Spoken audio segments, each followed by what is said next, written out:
भारत के प्रत्येक राज्य में उगने वाली प्रमुख फसलों के बारे में बताने वाला हूं। अब जैसा कि आपको पता है कि भारत में लगभग 28 राज्य हैं, 8 केंद्रीय शासित प्रदेश है और भारत जो है भूगोल के मामले में भी बहुत विविध है। कहीं पहाड़ देखने को मिलेंगे, कहीं मैदान देखने को मिलेंगे, कहीं पठार देखने को मिलेंगे।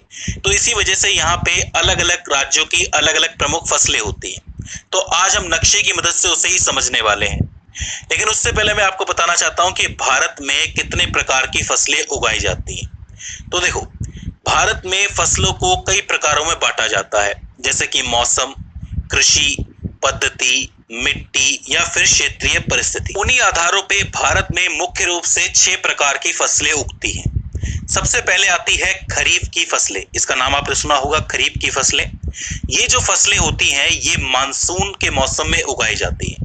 कहने का अर्थ है जून से सितंबर के बीच में इनकी बुआई की जाती है, इनको उगाया जाता है, क्योंकि इनको बहुत सारा पानी चाहिए होता है और गर्म मौसम चाहिए होता है।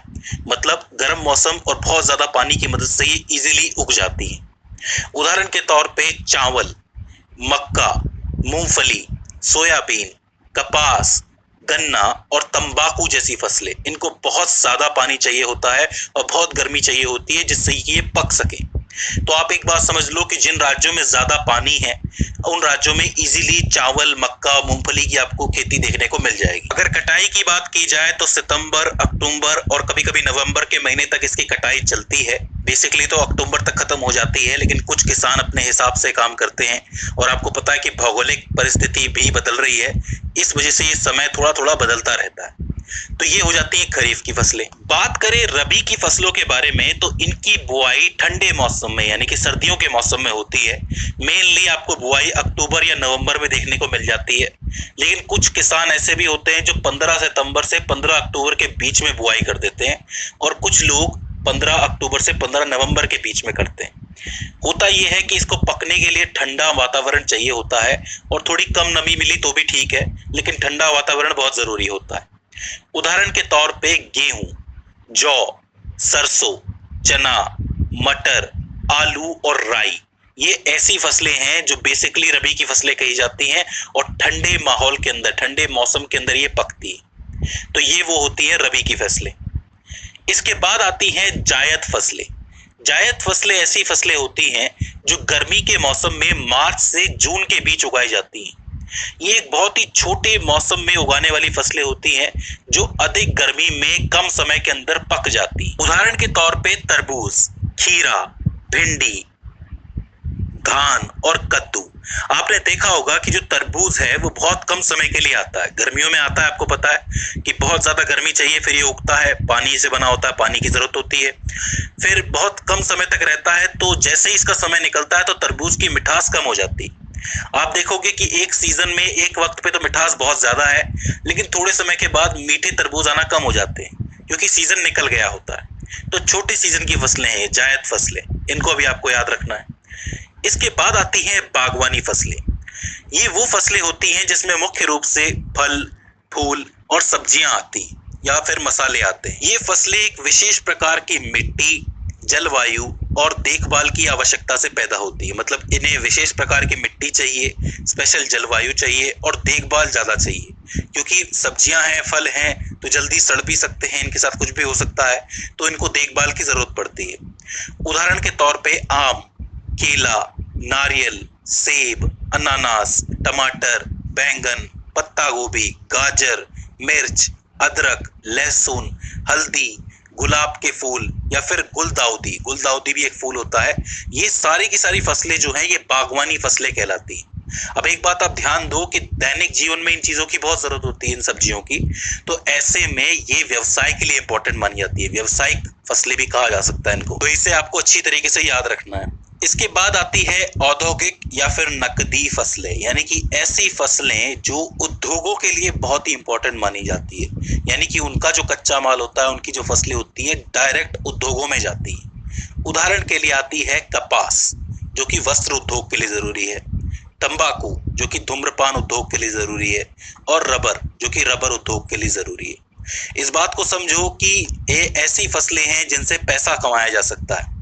एक ऐतिहासिक बात है, आपको पता होगी, नील की खेती। अंग्रेजों ने भारत में नील की खेती करवाई थी और जबरदस्ती करवाते थे। अब होता क्या था कि पैसा तो खूब बनाते थे अंग्रेज, लेकिन नील की खेती करने से जो जमीन है उसका उपजाऊपन कम हो जाता था और जमीन बेकार हो जाती थी। किसान इससे परेशान थे।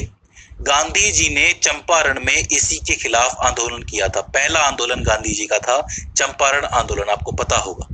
तो नकदी फसलों के लिए अक्सर ऐसे आंदोलन होते रहे हैं, तो इसे आपको जरूर याद रखना है। और आखिर में आती है आपकी पशुपालन और डेयरी उत्पाद फसलें। इनके अंदर मुख्य रूप से दूध, अंडे और मांस जो है उत्पादित किया जाता है। आपको पता है इसकी भी बहुत मांग है। तो इन फसलों का या फिर इन उत्पादों का भी एक बहुत ही इंपॉर्टेंट स्थान है, इसे भी आपको याद रखना है। तो ये 6 टाइप की फसलें हो जाती हैं, रबी, खरीफ, जायद, औद्योगिक, बागवानी और पशुपालन। तो इन्हें आपको याद रखना है। अब हम बात कर लेते हैं इस नक्शे से कि हर एक राज्य की कौन कौन सी महत्वपूर्ण फसलें हैं। शुरुआत हम जम्मू कश्मीर और लद्दाख से कर सकते हैं, दोनों ही केंद्रीय शासित प्रदेश हैं। अगर आप कश्मीर की बात करोगे तो कश्मीर में यूं तो गेहूं भी उगता है, चावल भी उगता है थोड़ा बहुत, लेकिन ये अपने सेब, नाशपाती, आड़ू, अखरोट और बादाम के लिए जाना जाता है। कश्मीर याद रखना, सेब, नाशपाती, आड़ू, अखरोट और बादाम। इसी तरीके से जो लद्दाख है वहां पे चूंकि मौसम ठंडा है, इसी वजह से वहां पे खरबूज, गेहूं, जौ और राजमा उगाई जाती है। काफी इंपॉर्टेंट है, याद रखना, खरबूज, गेहूं, जौ और राजमा। अगर आंध्र प्रदेश की बात करें तो यहाँ पे चावल, मूंगफली और कपास बहुत ही अच्छी तादाद में उगाया जाता है। बहुत इंपॉर्टेंट माना जाता है ये, यहाँ पे बहुत कपास आपको मिल जाएगा। वहीं अरुणाचल प्रदेश में चावल और मक्का बहुत अच्छी तादाद में उगाया जाता है। अगर असम की बात की जाए तो यहाँ की चाय बहुत मशहूर है। चावल और जूट तीनों की ही खेती होती है। मैं आपको बता दूं कि जूट भी जो है वो एक नकदी फसल है, इसको भी आप याद रख सकते हो।